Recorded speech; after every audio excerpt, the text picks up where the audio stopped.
Halo, selamat malam. Kembali lagi dengan cerita hari ini. Dan gimana kabar kalian hari ini? Aku harap sih baik-baik saja.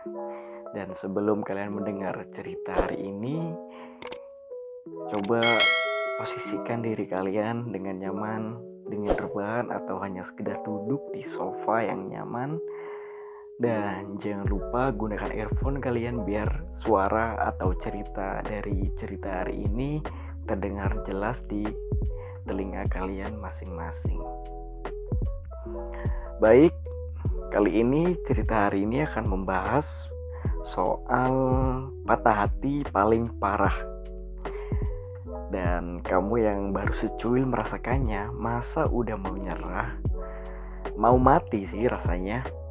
Itu yang kamu rasakan saat dia pergi meninggalkanmu. Saat hubungan yang udah bertahun-tahun ini terpaksa disudahi, sebab dia nyatanya memilih untuk pergi. Dampak dari putusnya hubungan kalian ini memang sedikit berlebihan. Kamu jadi gak nafsu makan, gak ingin masuk kuliah, sebab takut nyesek lagi kalau bertemu. Sampai paling ekstrim yaitu gak punya lagi tujuan hidup. Sebelum kamu makin lebay dan berdarah-darah dalam merasakan patah hatimu ini, coba deh duduk sejenak dan dengarkan cerita hari ini tentang patah hati yang paling parah berikut ini. Bukannya membandingkan patah hatimu dengan kisah patah hati ini, namun daripada hanya duduk diam, nangis dan semakin larut sendirian, bukankah lebih baik mendengarkan cerita yang punya benang merah senada dengan kisah yang kamu alami ini? Paling tidak kamu gak akan merasa sendirian lagi. Dan yang pertama, ditinggal selamanya oleh seseorang yang dicintai memanglah sangat menyakitkan. Apalagi alasan kepergiannya karena menjadi korban kekerasan. Dan masih segar sebuah kasus seseorang guru yang dianiaya muridnya hingga meregang nyawa. Apapun alasan murid tersebut, kepergian guru ini sukses buat orang-orang terdekatnya patah hati parah banget. Apalagi untuk sang istri dan calon anak yang tengah berkembang di dalam rahimnya. Mungkin gak ada kata-kata yang bisa menggambarkan bagaimana istri dan calon anaknya ini menghadapi dunia nanti. Kasus seperti ini gak hanya sekali terjadi. Masih ingat dengan seorang pria yang tewas dibakar hidup-hidup karena diduga mencuri. Di balik dugaan yang mematikan seseorang itu, berdiri seseorang istri dan anak-anak yang direnggut masa depannya karena ketidakadilan.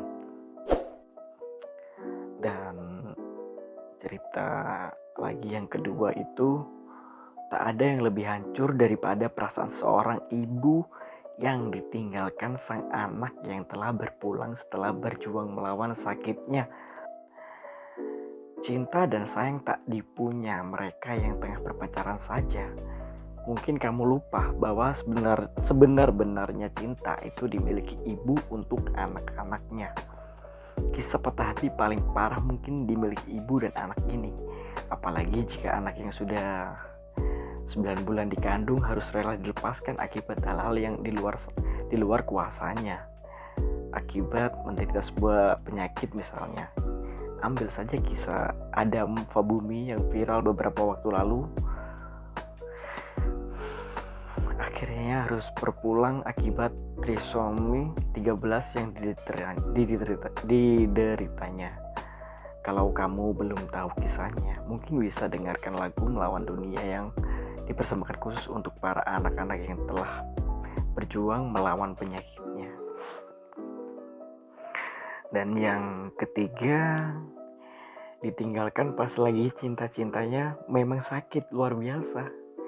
Apalagi jika ditinggalkan pasangan ke dunia yang berbeda. Di atas langit masih ada langit.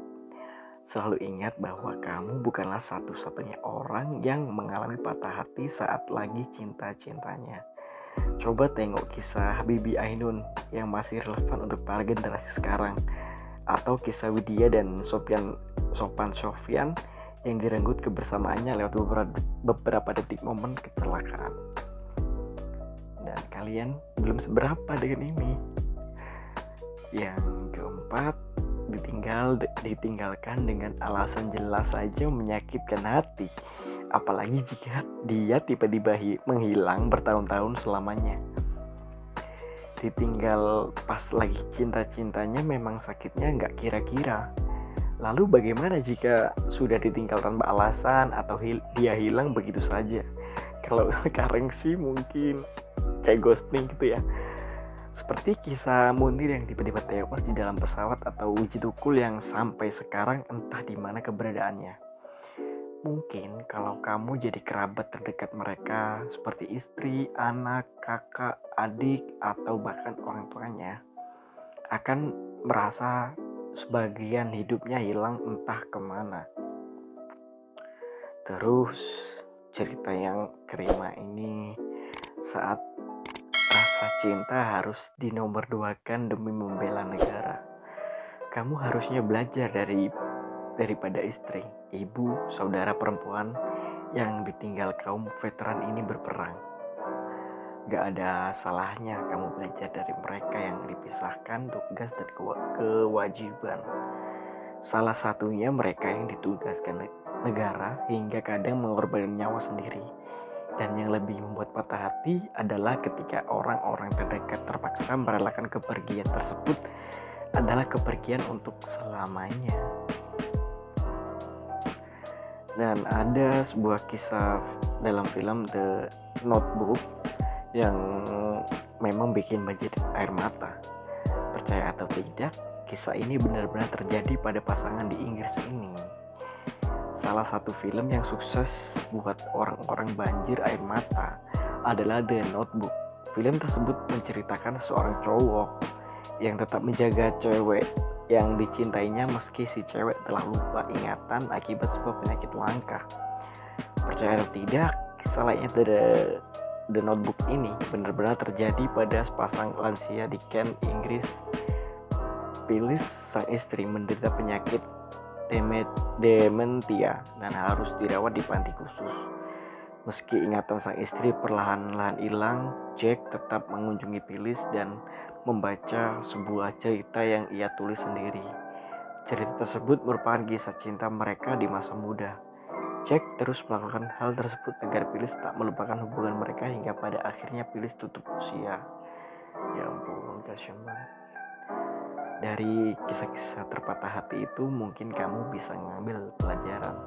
Atau kalau terlalu malas, cukup dengerin berulang-ulang biar kamu tak merasa sendirian hingga merasa paling sakit dan pantas untuk menyakiti diri. Ditinggalkan dia yang benar-benar kamu cintai memang bikin hatimu patah. Semua hal di dunia tak lagi merasa indah, tapi cerita hari ini hanya ingin mengingatkan bahwa wajar saja kok merasa patah hati saat diputusin pacar. Asal tak berlebihan, apalagi sampai berpikiran untuk loncat dari ketinggian. Dan perlu digarisbawahi, mencintai sewajarnya, merasakan patah hati juga seperlunya. Mereka yang mengalami patah hati parah aja bisa melewati, masa kamu yang baru secuil sakitnya ini udah mau nyerah sampai di sini. Dan mungkin cerita hari ini cukup sampai di sini dulu. Kita akan sambung dengan cerita-cerita lain di hari yang lain. Oke, salam dari aku, Edi Susanto.